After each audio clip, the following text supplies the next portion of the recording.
Everything was fine until 1933. And then Hitler came into power, and nobody really believed he was going to do all the things that he promised in Mein Kampf. But he did, and he was very smart, a shrewd politician, and he did things step by step. And all the restrictive policies came into effect.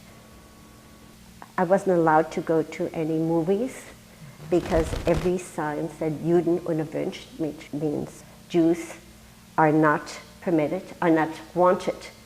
And my girlfriend Lily and I, we were very close. We used to go to something called the Büchsenbad and swim. Then the signs were not Juden unerwünscht. We could not go to anything where non-Jews gathered. We couldn't go to any place. The signs were everywhere.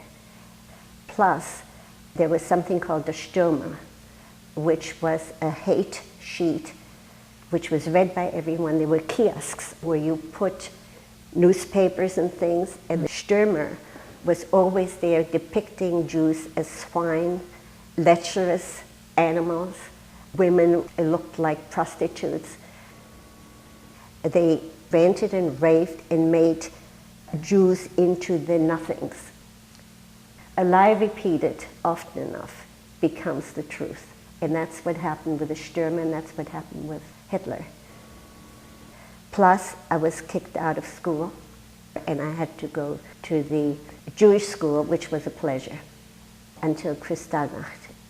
Then my school was burned down, the synagogues were burned down, everything was burned down, and I don't think I went to school for some time.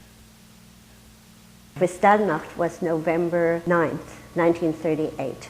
I was there. My mother woke me. She said, "Henny, you have to get up." And we walked, and we saw smoke coming from all the Jewish doors. I walked by my synagogue. It was in flames.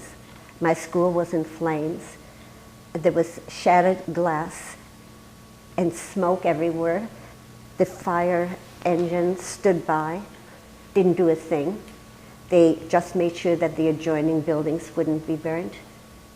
We went to our store, and all the shoes were thrown around, and the windows were broken. And we walked through this totally silent crowd. Nobody said one word.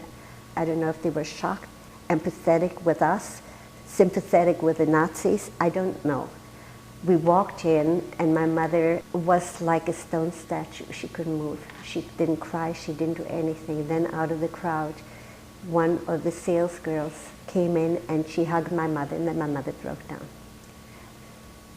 It was probably one of the worst days in my life. I think then I realized what kind of danger we were in.